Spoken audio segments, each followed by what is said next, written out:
Bienvenidos a una nueva edición de Tiempo de Esperanza. En 1977, la ONU proclamó el día 8 de marzo como Día Internacional de los Derechos de la Mujer Trabajadora. Y para hablarnos de este tema tenemos con nosotros a una mujer trabajadora, Virtudes Merlo, diplomada en Educación Infantil y en Teología en Welling, Inglaterra. Bienvenida, Virtudes. Pues estoy muy contenta de estar aquí con vosotros. Para empezar, ¿qué nos dice la Biblia acerca de la posición de la mujer? La mujer lleva la misma imagen de Dios que el hombre, nos dice la Biblia ya en el libro de Génesis, en el capítulo 1, versículo 27. Esto significa igualdad absoluta. Es por el pecado del hombre, por lo cual éste oprime a la mujer, pero en Cristo esa igualdad es restaurada. Esto nos lo dice muy claramente el texto en Gálatas, en el Nuevo Testamento ya, Gálatas 3, 28. ¿Y qué dice la Biblia sobre la mujer trabajadora?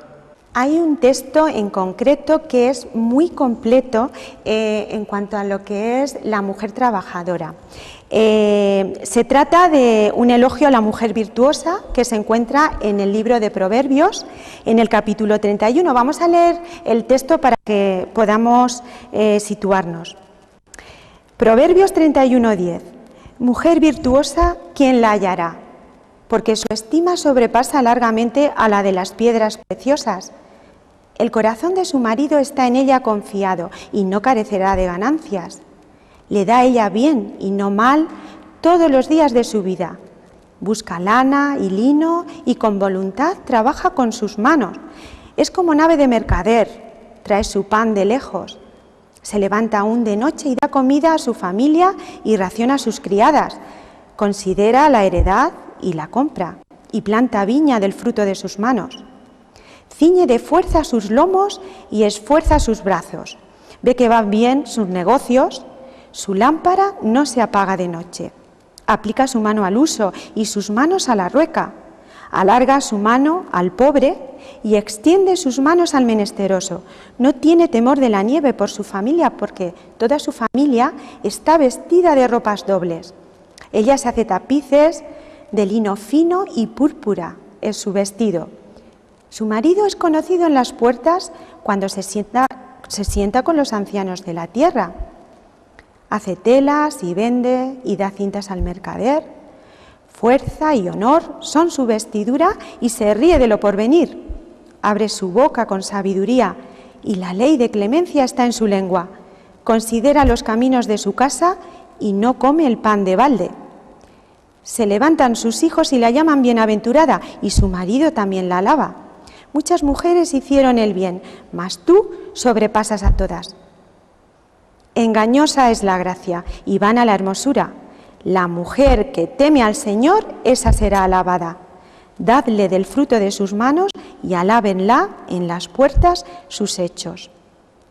Es una descripción, un retrato muy completo de lo que podemos considerar una mujer de negocios, emprendedora, que no le falta nada en su hogar, que además es generosa y lo tiene todo, pero sobre todo lo más importante es que lo más importante para ella no son las apariencias, sino lo que sale de ella y que tiene muy buenos principios, porque su vida está basada en la sabiduría que excede a todas las demás sabidurías, y es la sabiduría que encontramos en la palabra de Dios y encarnada en la persona del Señor Jesucristo. Así que creo que es un ejemplo muy claro y muy bueno de lo que es la mujer trabajadora en la Biblia.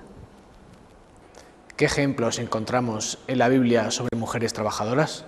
Encontramos varios ejemplos de mujeres trabajadoras en la Biblia. En el Antiguo Testamento, por ejemplo, encontramos a Ruth, que era una mujer luchadora,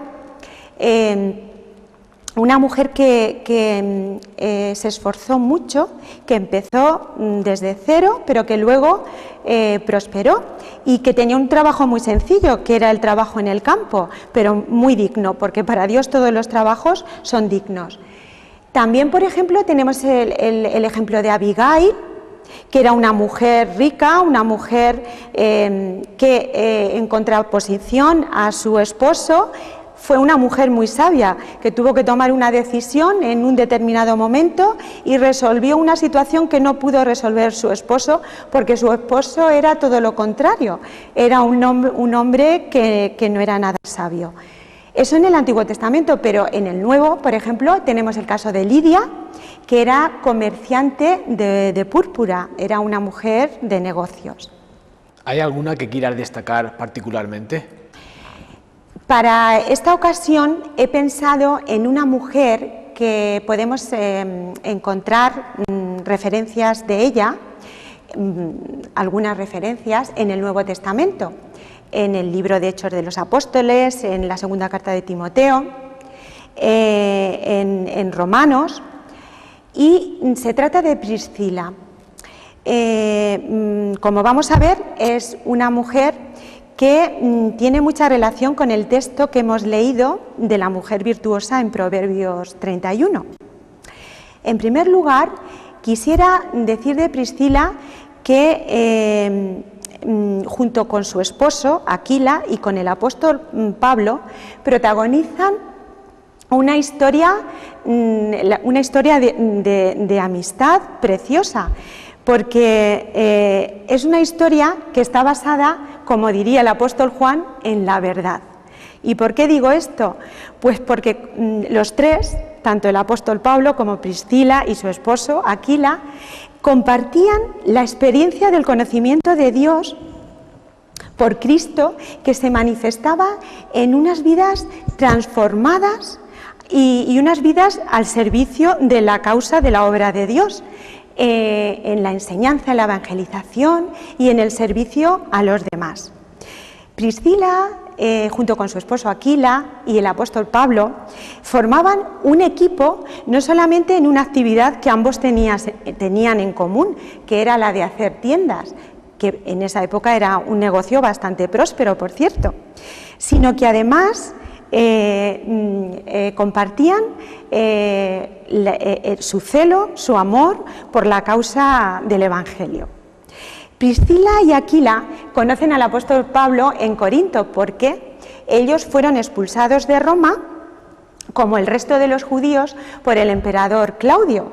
Entonces conocen a Pablo y no se sabe si eran ya cristianos, creyentes, antes de conocer a Pablo, pero lo que sí es seguro es que cuando lo conocieron, como lo acompañaban en todo, no solamente, como hemos dicho, en la misma profesión que tenían, la de hacer tiendas, pues aprendieron mucho del apóstol Pablo, porque el apóstol Pablo tenía una sabiduría que le había sido dada de lo alto, maravillosa, y ellos pudieron beber de esa sabiduría que tenía el apóstol Pablo. Aquila era judío, el marido de Priscila, y Priscila se cree era italiana, de familia noble. El nombre de Priscila significa sangre antigua, y Priscila es un diminutivo de Prisca. Pero bueno, hecha esta introducción a las características, a lo que caracteriza a esta mujer en sí, a Priscila.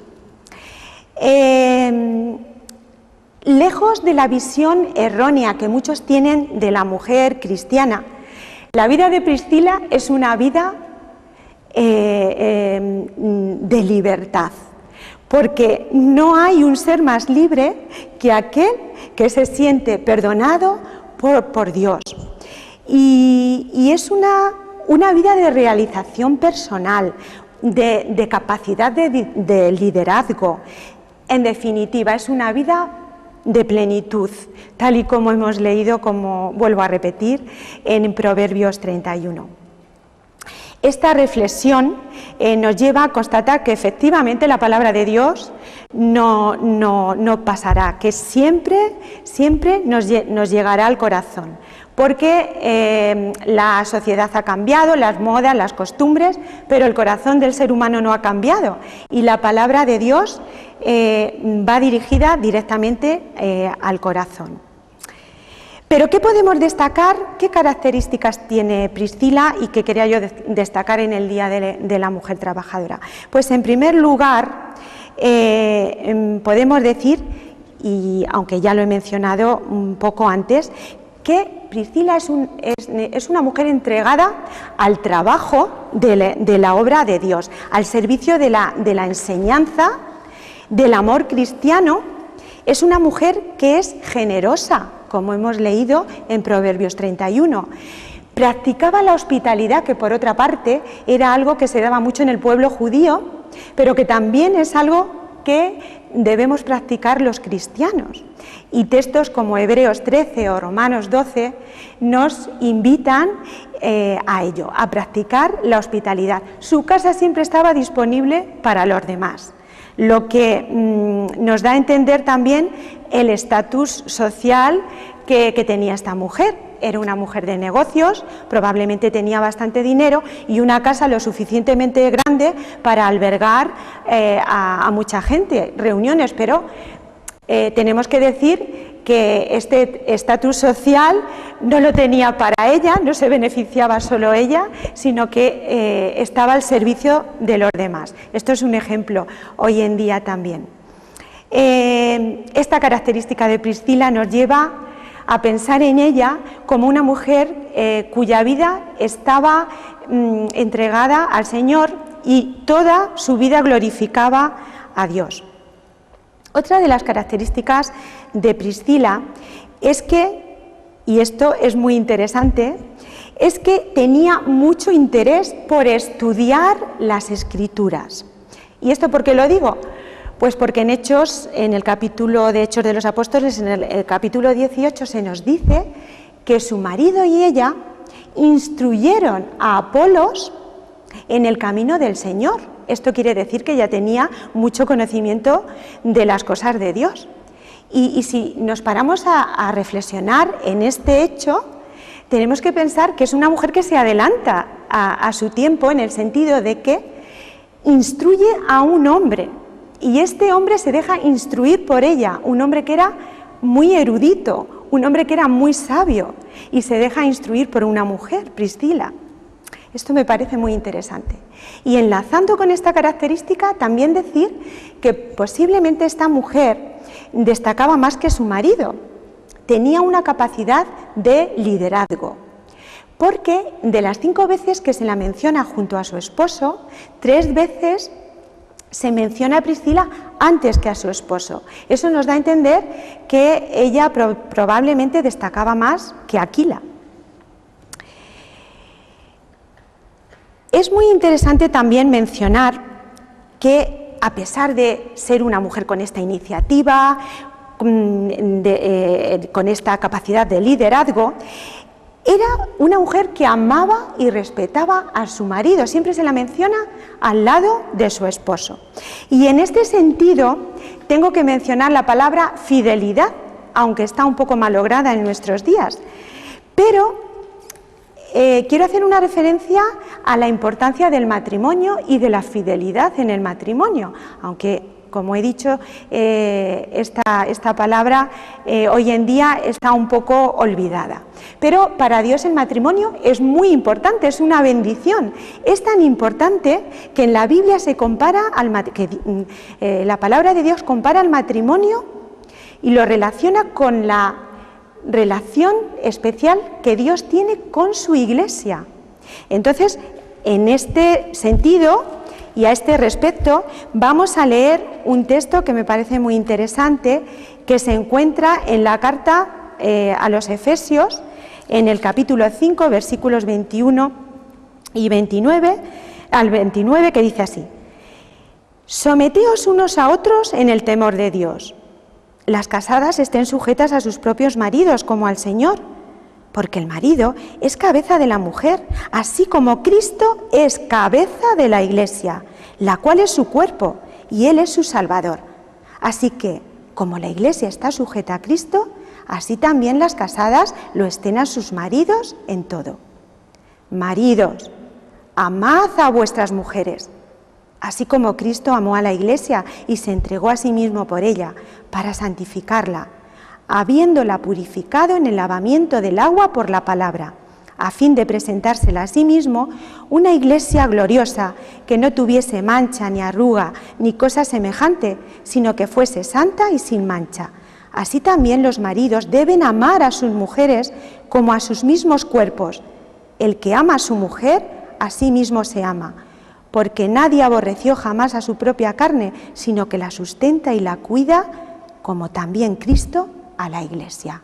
Es decir, no solamente la mujer tiene que ser fiel, sino aún más el esposo, que tiene que amar a la mujer. Y por último, y no menos interesante, quisiera decir, como creo que se ha visto claramente ya, pero bueno, enfatizar que Priscila es una mujer trabajadora, como también se constata en el libro de Proverbios, capítulo 31, como hemos leído al principio. Y es trabajadora en todas las áreas, como hemos visto, no solamente en el negocio de hacer tiendas, sino también en la enseñanza, también en la disposición a servir a los demás, a hospedar a los demás, a ayudar a apoyar a las iglesias que estaban naciendo en Asia, en la iglesia de Corinto, Éfeso, luego en Roma. Es decir, destaca por su vida, por supuesto, nada ociosa. Esto nos lleva a una reflexión muy interesante, y es que no hace falta apartarse del mundo para servir a Dios, todo lo contrario. Debemos glorificar a Dios con toda nuestra vida. Es lo que dice el apóstol Pablo en 1 Corintios 10:3. Si pues coméis o bebéis o hacéis cualquiera o hacéis otra cosa, hacedlo todo para la gloria de Dios. Podemos glorificar a Dios haciendo bien nuestras tareas cotidianas, desde las más sencillas hasta las más complicadas. Toda nuestra vida debe ser y debe estar al servicio de Dios, y así, de esa manera, podemos tener una vida plena. Así que todas estas cosas podemos decir de Priscila, que creo que ya es bastante. ¿Te gustaría decir algo más? Solamente quería añadir que la reflexión que hemos hecho acerca de Priscila nos lleva también a animarnos a nosotros a hacer lo que ella hizo, a escudriñar las Escrituras, como el mismo Señor Jesús nos dice en el Evangelio de Juan, en el capítulo 5, versículo 38. Jesús animaba, exhortaba a sus contemporáneos y les decía: escudriñad las Escrituras, porque a vosotros os parece que en ellas tenéis la vida eterna y ellas son las que dan testimonio de mí. Mirad las Escrituras. O como también en Hechos de los Apóstoles, cuando el apóstol Pablo predicó en Berea, y nos dice el texto de Hechos 17, que aquellas personas de Berea tenían tanto interés que escudriñaban cada día las Escrituras para ver si esas cosas eran así. Entonces, lo mismo que Priscila, que no se conformaba, que buscaba, que miraba cómo podía enseñar a Apolos, instruir a Apolos, cómo podía apoyar a las primeras iglesias cristianas, porque conocía a Dios, y eso por medio de la palabra de Dios. Así que yo quería animar a la gente a que escudriñara las Escrituras, y también como el Señor Jesús nos hace un llamamiento a todos y nos dice: pedid y se os dará, buscad y hallaréis, llamad y se os abrirá. O también: venid a mí todos los que estéis trabajados y cargados, y yo os haré descansar. Así que lo mismo que Priscila, que nosotros podamos también ir a las fuentes del cristianismo, a la Biblia, para beber y llevar una vida plena como la llevó ella. Porque de verdad que vais a llevar una vida plena si conocéis al Dios de las Escrituras. Muchas gracias. Gracias, Virtudes, por estar aquí con nosotros en nuestro programa.